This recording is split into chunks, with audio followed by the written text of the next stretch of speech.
en su reemplazo. El nuevo jefe de gabinete de ministros será a partir del lunes Manuel Adorni. Durísimas declaraciones de Mauricio Macri.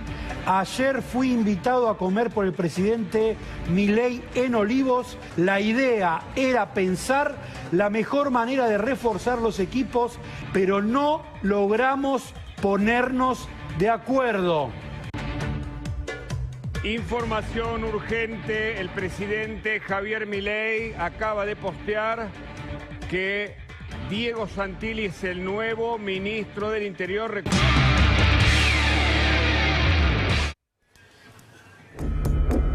Muchísima información para esta noche. Empiezo a saludar aquí a la mesa que tenemos muchos datos para contarles. Fede Aguilar, muy buenas noches. ¿Cómo estás? Hola, José, buenas noches. Bueno, sale Santilli. Veamos qué decía Diego Santilli respecto de las candidaturas testimoniales. ¿Qué decía respecto de asumir o no a la banca? La verdad que el archivo que hay por estos días es tremendo. También hace minutos escuchábamos la justificación de por qué para los libertarios no es esta una candidatura testimonial, que la vamos a debatir también. Mirá.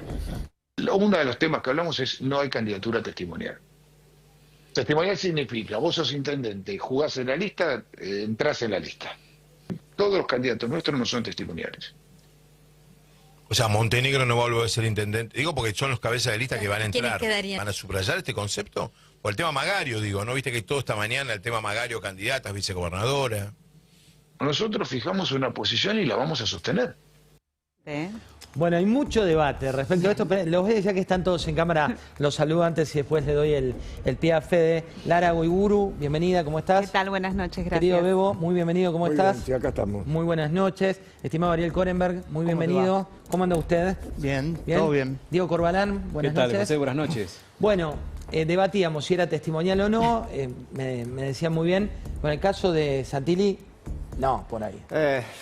A ver, si te eligen y después te nombran ministro del Interior que no estaba previsto, es lógico que asuma. Es más compleja defender lo de Adorni, ¿no? Lo de Adorni porque además se venía diciendo que Adorni iba a seguir en el gabinete desde casi y él decía que no, que iba a la asumir misma noche en la que vez fue elegido. Entonces, es un poco más claro. Pero también lo están nombrando jefe de gabinete en casi todas las veces que se elige, por ejemplo, un presidente nuevo, los ministros muchas veces salen de la lista de diputados que lleva. Creo que que es parte de la práctica habitual. Sí, a ver, testimonial es aquel que se presenta, digamos, un ministro que va, se presenta de candidato y sigue siendo ministro. Sí. O un intendente. Jaldo, por ejemplo, se acaba de presentar como candidato a diputado nacional y todo el mundo sabe que va a seguir siendo gobernador de Tucumán. Eso es la definición clara de un candidato testimonial. En estos casos está en el límite. Tampoco uno puede negar del todo que esto no sea testimonial, pero bueno, justificable. En el caso al revés, lo que pone en duda es cuánto peso le damos a los sellos y cuánto peso, o a los partidos o a los frentes, y cuánto peso le damos a las personas.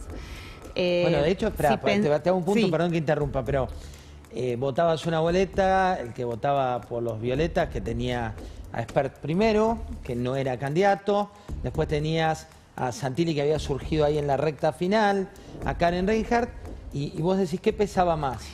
Digo, la ciencia política, si querés, inclusive los analistas políticos, hace muchos años que venimos diciendo la política se personalizó, ahora es una política de personajes, no de proyectos, sino de sellos.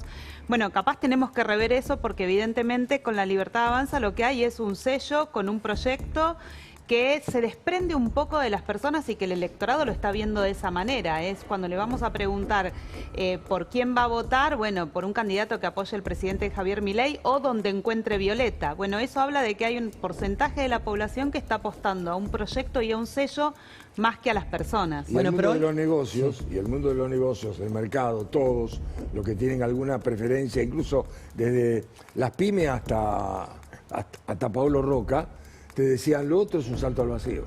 Espera, Bebo, ahora vamos a hablar fuerte de economía con vos, claro, y con Ariel también. Pero muchos también, por un lado está, como bien lo plantean Fede y Martín y Lara, desde la perspectiva política. Bueno, esto es una práctica que puede ser habitual cuando te llama un presidente, pasás a ministro. Pero hoy muchos se preguntaban, ¿y quién asume? ¿Quién es la persona que toma el lugar que iba a tomar primero Espert, después Santilli y se trata de una persona que se llama Ana Tamaño. Fede, ahora nos vas a contar quién es, pero veámosla en acción, porque tuvo un rol protagónico en el Movistar Arena, en el show presidencial. Ponenos algunas de las canciones.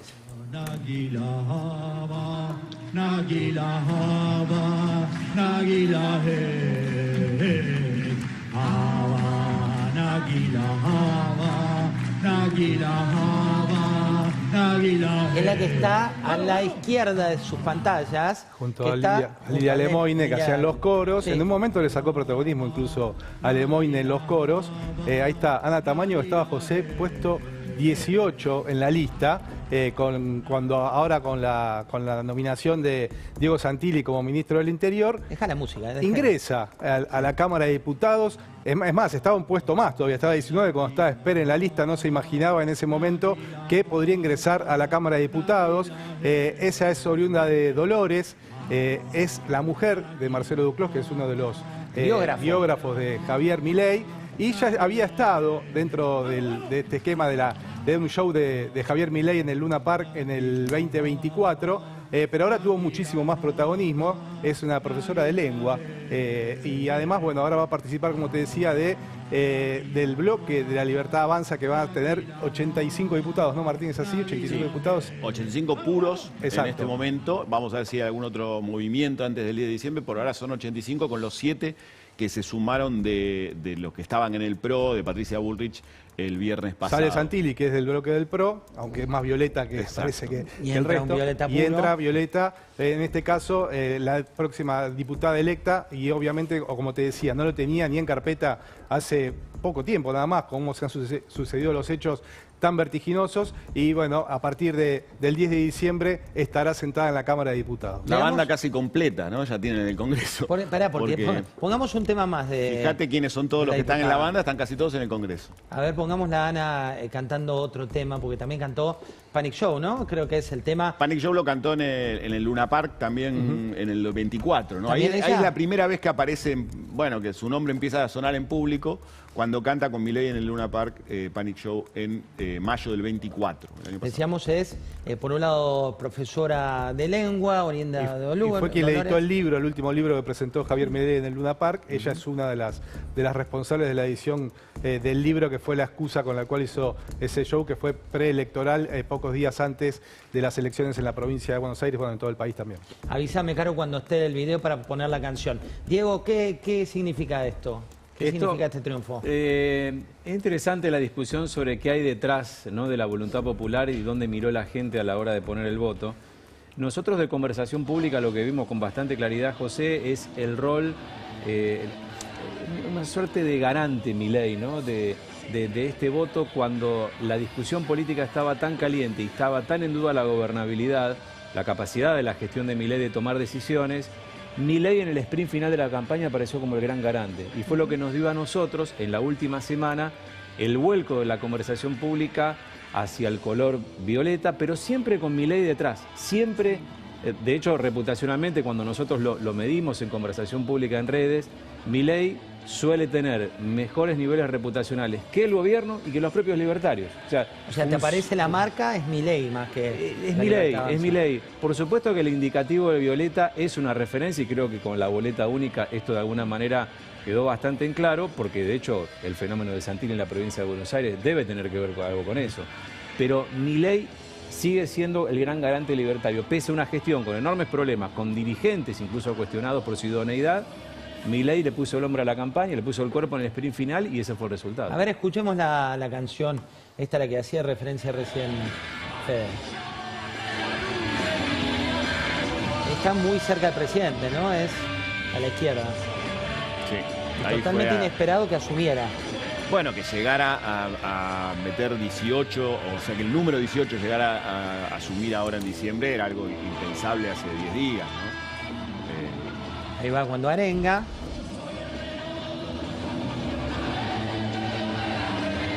Bueno, como decía Martín, tienen 2 diputados en esa banda, 2 más que van a asumir. Está el senador Venegas Lynch, que entra por Entre Ríos. Está el diputado Berti. Lidia Lemoine, Y gustó que toda la gente se pregunta, que en digital siempre... ¿Entró o no entró al final? Entró, pero no la banda. Pero, Entró a la cámara, sí. La banda no. Te diría que está fuera de la banda. Entró a la cámara por o sea, no se modificó lo que había sido el recuento provisional, con unos 1.100, 1.200 votos de diferencia. Logró conseguir esa última banca que repartía la Ciudad de Buenos Aires, de las 13, que estaba en discusión con una libertaria. Así que sí, Lustó va a estar en el próximo Congreso. Qué interesante. Otra pieza de análisis es el Movistar Arena, ¿no? Sí. Cuando los analistas, periodistas y demás estábamos viendo algo que nos hacía bastante ruido. Pues periodistas de todo el mundo te decían, o sea, en medio de una crisis, el presidente transformándose en un rockstar nuevamente. Sí. Ese fue el indicativo, un poco a la pregunta que me hacías antes, ese fue un poco el indicativo a la militancia libertaria, que ese era el líder, que era el que había que apoyar, más allá de los candidatos y todos los problemas que tenía la campaña libertaria. De todos modos, lo interesante es que cuando fuimos a preguntar específicamente en opinión pública, ¿no? Porque la política se está dando en dos territorios, la territorialidad virtual y el territorio tradicional donde hacemos política. Cuando le fuimos a preguntar, 6 de cada 10 consideraron inapropiado que el presidente participara de esto. O sea, fue claramente un evento para fidelizar a los propios. Fidelizar a los propios en un momento donde parecía que la campaña no iba a tener el resultado que después tuvo. Bueno, es interesante. Vamos a ir ahí un toque y ya vamos a hablar de economía también, de lo que está pasando, de la fiesta en los mercados, de lo que ocurre con las empresas, con la revalorización, inversiones que vienen. ¿Cuándo te llega eso a tu bolsillo? Será la pregunta que haces y vamos a tratar de responderla. Pero ahora, Rama Fornataro está allí en la puerta de la Quinta de Olivos. Todavía sigue el doc de Pablo por allí adentro. Siguen también algunos economistas. ¿Qué es lo que está pasando, Rama, a esta altura de la noche? Hola José, ¿cómo estás? Buenas noches, el placer de saludarte a vos y a toda la mesa. Sí, aquí vemos el portón de Villate de la Quinta de Olivos, donde adentro, por este mismo ingreso, entraron el profesor de Pablo y también Boyano, asiduos obviamente aquí los domingos por la noche, en esas cenas de música clásica, que entiendo que hoy también tendrán una connotación importante de política, porque quien también pasó este portón fue el flamante ministro del Interior, Diego Santilli, que nos contaba aquí justamente a las puertas de la Quinta de Olivos que él estaba regresando de Paraná, que el presidente le mandó 2 mensajes que no pudo responder. Ahí obviamente le hizo saber que estaba disponible. Lo llamó el presidente, le hizo la propuesta de que asumiera como ministro del Interior y el posterior sí de Diego Santilli, que vino, se reunió una hora, nos mostró a nosotros una carpeta que tenía un par de hojas, incluso escritas de puño y letra por el propio presidente de la Nación, donde obviamente le daba el mapa de ruta a seguir en los próximos días, que obviamente tendrá como ancla principal, o quizás lo más urgente, el presupuesto 2026, que ya como ministro del Interior, obviamente los propios gobernadores habían marcado que sin presupuesto no podía continuar el gobierno, y es entonces que quizás ese va a ser el primer puntapié de Diego Santilli como ministro del Interior para hablar y empezar a negociar otra vez con los gobernadores mano a mano él, y posteriormente la reforma que también lo decía Manuel Adorni, ¿no? La flexibilización laboral, la reforma penal y también tributaria. Por lo pronto, mañana lunes será presentado él frente a todo el gabinete a las 9 de la mañana allí en Casa Rosada. Y todavía él no lo tenía claro porque tampoco había podido contestar ningún mensaje, pero seguramente el miércoles sea la jura de Diego Santilli como ministro del Interior y también de Manuel Adorni como jefe de gabinete de ministros en reemplazo de Lisandro Catalán y de Guillermo Franco respectivamente. Rama, si sale alguien, si ves algún movimiento, si pasa algo, tenés prioridad, con lo cual solo basta que llames a producción y digas vamos al aire y ahí estás. Por supuesto, acá vamos a estar, José. Un abrazo. Felicitaciones por el rugby, para vos también. Abrazo grandote. Vamos a hablar de economía. Ariel, vos tenés buena llegada al presidente de la Nación, suele respetar tus puntos de vista. Bebo, vos sos especialista desde hace muchos años. Arrancamos por lo financiero, baja el riesgo país, suben las acciones, menos presión sobre el dólar. ¿Cómo llega esto al metro cuadrado, Bebo? Al metro cuadrado... No sé, primero tienen que venir inversiones, cuando vengan inversiones seguramente van a tomar gente en blanco. El día que haya una reforma laboral en serio y se van a tomar gente en blanco, que hace 10 años que no pasa, sí podrán empezar a moverse el dinero, además tienen que llegar las inversiones por el RIGI, y no creo que vos puedas poner plata en el bolsillo de la gente ¿Cómo vas a hacer? ¿Tenés que emitir? ¿Que vas a dar un préstamo? ¿Tenés que bajar la tasa? Para poner plata en el bolsillo de la gente, primero tenés que bajar la inflación. La bajaste al 2% mensual. Bueno, después tenés que bajar la tasa de interés. ¿Para qué? Y además que haya crédito. Y después tenés que pensar que la economía crezca, porque no podés repartir antes que la economía crezca, sino es bastante complicado. Entonces, frente a esto, yo te diría que el mercado lo sorprendió. Yo creo que lo sorprendió porque no esperaban una diferencia de esta naturaleza. Entonces viene esa toma de ganancias. Sí, pero creció en un mes, en 15 días, la bolsa sube cerca, algunos papeles subieron cerca del 80-100%. Y en dólares 60-70%. Los bonos en un día 25% en dólares. Evidentemente no estaban preparados para esto. Esperaban algo o más, o una diferencia más corta, o incluso una derrota. Había mucho temor. Vos sabés que estaba mirando vos sabés que 1.800.000 personas compraron dólares en un mes en la República Argentina. Y millones y millones de dólares se compraron. ¿Por qué? Porque todo el mundo quería un refugio. Y el refugio es el dólar en la República Argentina desde hace 60 años. Mirá, ahí, Ariel, tuvimos la posibilidad de entrevistar al Doctor Doom, como le dicen a nivel global, Doctor Catástrofe, Doctor Muerte, pobre, tiene todos los apodos porque anticipó cuántas crisis hay, pero fue muy optimista respecto a la Argentina. ¿Cuál es tu punto de vista? Yo creo, perdón, ¿no? Que Roubini no tiene ni idea de lo que es Argentina. ¿Y por qué es optimista? No pidamos opiniones afuera de gente que no conoce lo que es Argentina. O sea, vos decís que no sos optimista con la Argentina. No. Lo que digo es que no conoce Argentina. O sea, no. Interesa poco su opinión en la toma de decisiones. Bien. ¿A vos te interesa los argentinos, poco? A mí particularmente sí, respecto de Argentina, o sea, Estados Unidos. ¿Y coincidís con él o no coincidís? Mirá, los argentinos votaron 2 veces. Primero votaron por el dólar. Compraron, como dijo Bebo, 17.000 millones de dólares para atesoramiento ante el riesgo kirchnerista de que reasuma el populismo, cosa que venimos diciendo acá en estos programas de La Nación desde comienzo de año. Tenemos una oposición que no cree en el equilibrio fiscal y propone lo que todos deseamos sin decirnos cómo lo va a financiar. ¿A quién considerás Y un oposición? gobierno que comete, por supuesto, comete errores. Yo creo que la batalla no era ninguna batalla, el Hospital Garrahan incluso en la universidad, lo podemos discutir. Yo creo que fue positivo igual abrir el tema de la universidad, que no estaba sujeta a auditoría por decisión del kirchnerismo. Es decir, más de la caja política que de la universidad. No hablamos del régimen de promoción de Tierra del Fuego y el posible déficit fiscal que puede volver automáticamente cuando el kirchnerismo asume el poder, o el peronismo en sus distintas versiones, y toma las empresas públicas para financiar militancia. Entonces, tenemos que contar con el ahorro de los argentinos, no con el ahorro externo que es deuda externa. Bienvenido el apoyo de Bessent, pero Bessent compró, pongámoslo, lo personificamos la persona de Bessent, Trump compró pesos el 6 de octubre y el dólar siguió subiendo. Y volvió a comprar pesos el 16 y 17 de octubre y el dólar siguió subiendo. ¿Qué es lo que garantizó de que ahora el dólar tenga algo de desinflación? Que el kirchnerismo perdió las elecciones contundentemente. Y esto es un análisis de economía política. ¿Cuántas elecciones, para hablar de algo positivo del gobierno, cuántas elecciones hubo fraude directo por no tener boleta única de papel? ¿Cuántas? ¿Cuántas?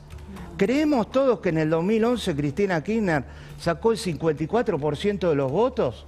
Y bueno, así lo dijo la directora de Dirección Bueno, entonces Nacional tiene de razón. Entonces, la boleta única de papel es clave porque otorgó un triunfo contundente reuniendo votos contra el kirchnerismo, punto, no a favor de una plataforma. No hay una sola denuncia de fraude en la historia democrática argentina en una clientelismo total, venta de votos y arreglo de actas. Gracias a la boleta única de papel hecha solo en este gobierno, no hablamos de clientelismo, de voto cadena, Ariel, de dibujo de actas, de cierre de colegios y también de maltrato a fiscales, apretadas a fiscales, para que pusieran las boletas que quisieran. Digo, la transparencia del sistema electoral argentino en democracia no está en juego. No ¿Cómo puede ser que triunfe la provincia de Buenos Aires con el 41% y pierda con el 14% un mes antes? Gracias a las boletas estas de papel, pero en más, este las sistema, cuales en este se distribuyen en con este sistema fue bolsita presidente Milei, ganó la presidencia Milei sin bo- partido propio. Milei seguramente ganó por más del 56% de los votos porque se robaron boletas. ¿Tiene alguna prueba de eso? Porque la verdad que es Sí, muy están fácil todas las decir- fotos en todos los diarios. ¿Dónde? Las boletas tiradas, quemadas. Pero eso no es una prueba de ningún fraude. No, eso en por todo caso es una supuesto. trampa electoral que Mirá, hacen todos te los lo digo partidos. con todas las letras. Con todas las letras. Robar boletas y urnas, abrirlas o no dejarlas cerrar con las actas oficiales es defraudar el voto argentino. Ariel, lo que pasa es y que por primera vez en Argentina, desde 1983, con la boleta única de papel, estamos seguros del voto. Por primera vez. Y eso es lo que aquietó al dólar, porque el resultado fue el voto antikirchnerista. La sugerencia a del ver. gobierno es no quedarse con que es un voto a la plataforma.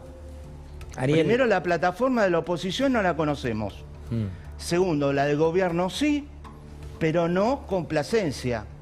Porque ahora cada privatización, que no se hizo ninguna, solo Telam, va a ser una batalla campal. Pero Telam no y se de privatizó. la reforma laboral va a ser un bloqueo Telam no se privatizó, total perdón, por sí. parte de los sindicatos, porque desde la ley Muchi de Alfonsín no se logró aprobar una reforma laboral que nos ponga siquiera en el siglo XX. Ariel, Telam no se privatizó, ¿eh? No se privatizó. Se anuló.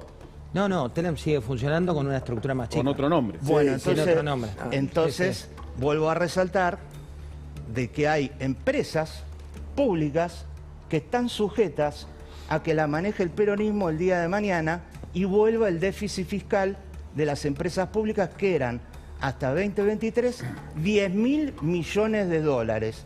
Y los argentinos votaron por el dólar ante el riesgo de que vuelva el kirchnerismo por 17.000 millones de dólares, equivalente al corralito de 2001 en 13.665 y a lo que pasó en el 2019 con el triunfo sorpresivo de Alberto, en que se fueron 30.000 millones de dólares. Ariel, te pongo un No punto ahí. podemos seguir con el país así ante unas elecciones. No, te pongo un punto ahí para ir a... Vamos a distender un ratito y después vamos a volver a la polémica. Sí hago hincapié en esto, Ariel. La verdad que el sistema del voto y la transparencia electoral, gane Cristina, gane Macri, gane Milei... Preguntale a estuvo en Carrió duda. por el 54% en el 2011. Hizo una denuncia en su momento. Bien. Veamos, quiero ir, perdón, Caro, a otro tema que es peso y dólar hablando. Peso y dólar hablando, versión Tato Bores, porque siempre que lo tenemos a Bebo le traigo un poquito de, de deportes en el recuerdo, de dólares en el recuerdo, mirá. ¿Qué tal, George? ¿Cómo estás? Y ahí andamos, Josecito. ¿Qué te pasa que te veo tan caído? ¿Qué te pasa? Preocupado por los problemas del mundo. Escuchame una cosa, ¿quiénes provocan los problemas del mundo? No, nosotros no, ¿eh? Nosotros solo controlamos que no se creen problemas que pongan en peligro la estabilidad mundial, que no perjudiquen al mundo libre. ¿Cuáles son los países que componen el mundo libre? Los países que componen el mundo libre son los que dependen de nosotros. Uy, se me escapó. Bueno, es Javier Portales, ¿no? Javier Portales, me Sí, parece. sí. Sí, Javier Portales. ¿Desde cuándo habla el dólar y el peso, Bebo? ¿Cuándo? Ahora viste que decían, hoy salió un artículo que hablaba que Trump tiene un proyecto de varias dolarizaciones y el no amigo de Ariel Korenberg, Nuriel Rubini, decía que hoy por hoy es inviable para la Argentina una dolarización. Todavía a lo mejor no tenemos los dólares necesarios para eso, pero de cualquier manera lo que él quiere al enfrentar a China es que los países que estén aliados a Estados Unidos estén dolarizados, porque sería imposible, para China le sería mucho más complicado penetrar en los negocios de esos países. De cualquier forma, es cierto que se ocupó de América Latina, es cierto que yo creo que el resultado de la elección, hay que reconocerlo, tiene mucho que ver Estados Unidos. Vos sabés que si no hubiera intervenido la Reserva, y él lo sabe muy bien, porque lo analizó, si no lo hubiera intervenido Estados Unidos, el dólar antes de las elecciones hubiera estado cerca de 2.000 pesos, una cosa así, mínimo. Así que por eso digo que de alguna forma llegó el séptimo de caballería en ese momento y sí, nos salvó, pero poniendo los dólares y diciendo nosotros respaldamos esto. Poniendo al tío Sam, pero en realidad fue el tío Scott. Mirá lo que pasó con el jefe de gabinete. Y vamos a traer también a la mesa, hoy en una reunión pública, una persona me dice, ¿quién es Santiago Caputo? ¿Qué iba a hacer? ¿Viste las señoras que nos miran acá en La Nación Más? Sí, se acercó a la mesa, yo estaba con mi familia y me dice, ¿nos pueden contar de quién se trata? Pero arranquemos por el derrotero de los jefes de gabinete.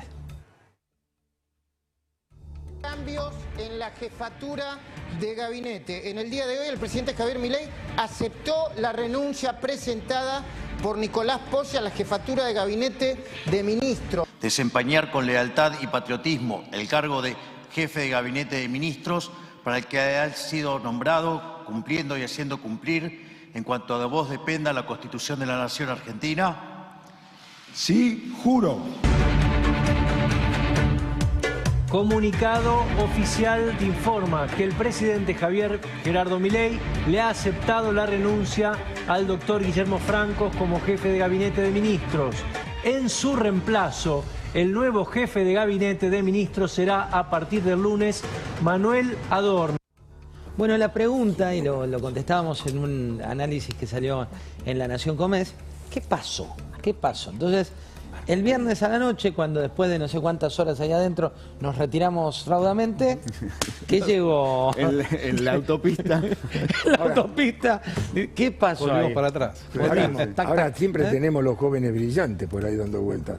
Marcos Peña, Santiago Caputo.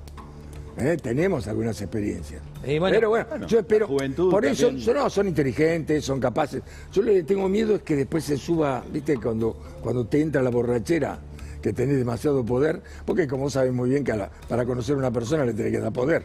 Siempre. Si le des mucho poder, eso peor. Siempre, eso siempre. Pero espera, muchos decían, no, Franco se quería ir y gran parte de los libertarios decían, esto estaba todo acordado. No. Veamos lo que dijo Franco, veamos qué fue lo que dijo Franco. Nadie se cree. Hubo, yo creo que por comentarios, por rumores, se arman operaciones políticas. El presidente nunca ha hecho un comentario sobre esto, hasta se molesta cuando le hacen una consulta. A usted nunca le dijo nada. Jamás, no jamás. Aparte yo tengo una relación con el presidente de hace muchos años. Claro, cuando uno habla del presidente es una relación de amistad, es medio complejo, pero tengo una relación de amistad con el presidente y nos tenemos un respeto recíproco, de manera que yo estoy convencido que si él tuviera que decirme algo, no tiene más que decirme, Guillermo, conversemos sobre esto, creo que es hora de renovar. No, jamás me ha dicho nada, así que yo me siento muy tranquilo. Entrevista de hace muy pocos días de Joaquín Morales Solá, este miércoles. Parece, ¿qué día es hoy? Domingo. Domingo. Viste que acá el tiempo se cocina distinto. Tiempo atrás, unos días atrás, el propio Francos había dicho públicamente, se había referido a Santiago Caputo, no con nombre y apellido, pero que sí debía tener un cargo y firma dentro del gabinete, y obviamente desde ese momento, ya también venía desde antes, lo venían horadando al entonces jefe de gabinete, y esto terminó de implosionar el viernes, cuando el presidente, le habíamos puesto mucha expectativa a la reunión con Mauricio Macri, otro tema que también es importante destacar, lo que pasó este fin de semana, y ahí en esa misma reunión Milei le comunica a Macri que le acepta la renuncia a Francos o que lo echa como jefe de gabinete y que además va a ser Manuel Adorni su reemplazante, algo que Macri públicamente, primero en privado y después públicamente el sábado lo cuestionó duramente. Y hoy, hace un rato nada más, el propio expresidente felicita a Diego Santilli, pero está claro que en el gobierno y también cerca de Santilli, esto no es parte del acuerdo entre el PRO y la Libertad Avanza, sino que es un ofrecimiento directo de Karina Milei y del presidente Javier Milei a Diego Santilli. Sí, recién lo analizábamos con el audio de Santilli, donde contaba un poco y le respondía a Adorni también al presidente Macri, al expresidente Macri. Pero hay un dato de esto que estábamos mirando y un dato para sumar al análisis de Fede. Bueno, un dato de color, lo teníamos hoy al jefe de gabinete como invitado del domingo y con la reunión, obviamente, se canceló su visita, digo, pero venía en carácter de jefe de gabinete, no en carácter de ex jefe de gabinete. Hubiera sido muy interesante Claro. escucharlo hoy, Sí, ¿no? lo intentamos. La prueba de que no fue acordado y que no fue una cosa prevista, primero la hora y el momento, y segundo el texto de la renuncia de Guillermo Francos, en el que dice ante los persistentes trascendidos de modificaciones. O sea, nadie que se va de una manera ordenada presenta una renuncia en la que habla de los persistentes trascendidos que lo están horadando. Entonces, eso es un portazo. Era evidente, no sé vos qué pensás, que la reunión con Macri iba a ser conflictiva. Sí. Porque Sí, Macri, a pocas horas antes de reunirse con Milei, dice en 2027 va a haber un candidato del PRO a presidente. Y deja trascender con dos amigos de él, a varios periodistas top, que ese candidato, que el PRO en el 2027 iba a ser Galperín de Mercado Libre. ¿Galperín? Sí. Bueno, Galperín no lo tengo, puedo buscarlo en la entrevista donde dice, yo no voy a ser presidente nunca, no quiero entrar en la política. Eso dijo Galperín. Hay que guardar el archivo igual. Pero aparte está Violeta. No, pero no dijo nada Galperín, lo dijo Macri. No, Galperín. Le decís Alperín y me llevas a Jorge Alperín. Pero es Marcos Galperín, ¿no? Sí. Casi Marcos Alperín. Sí, Marcos Galperín. Quiero preguntarte, Lara, ¿qué le aportaba Guillermo Francos al gobierno? Porque en el mundo empresario, muchos nos escribían el viernes, qué pena, qué pena, qué pena, qué pena, porque era como el garante de la política. Durante estos 2 años fue claramente el garante de la política, el garante del diálogo con los gobernadores, la experiencia en la gestión de gobierno frente al ruido constante, el que llevaba calma, el que se sabía que estaba atrás, aunque no ocupara las tapas de los diarios. Hay que ver qué pasa ahora. Realmente lo que estamos viendo también es que empieza a haber, no solamente desde el lado del oficialismo, sino también desde el lado de la oposición, una necesidad de recambio generacional, que no tiene que ver con recambio por edad, sino con aquellos que estuvieron presentes durante los últimos 20 años de la política argentina. Bueno, ahí el electorado puso un límite la semana pasada, el domingo pasado, y ahora hay que ver qué pasa con los cargos ejecutivos y qué pasa también con los liderazgos opositores. Bueno, después te voy a preguntar por los gobernadores unidos, que vos le tenías bastante fe, por el resultado, por qué pasó, qué cambió. Creo que los estamos mal juzgando para un armado de 5 meses. Es cierto que a nivel nacional no tuvieron tanto peso, pero cuando uno mira dentro de sus provincias, un armado de 5, 6 meses como menos, un 20% promedio en cada una de sus provincias es un buen resultado. Son gobernadores de esas provincias y las perdieron. Perdieron fuerza. Pero quizás era demasiada la expectativa que se estaba poniendo respecto del logro de una fuerza que era muy joven, y también hay que dejar de subestimar al elector argentino. El elector argentino sabe muy bien cuándo está votando local, cuándo está votando nacional y cuándo está votando internacional.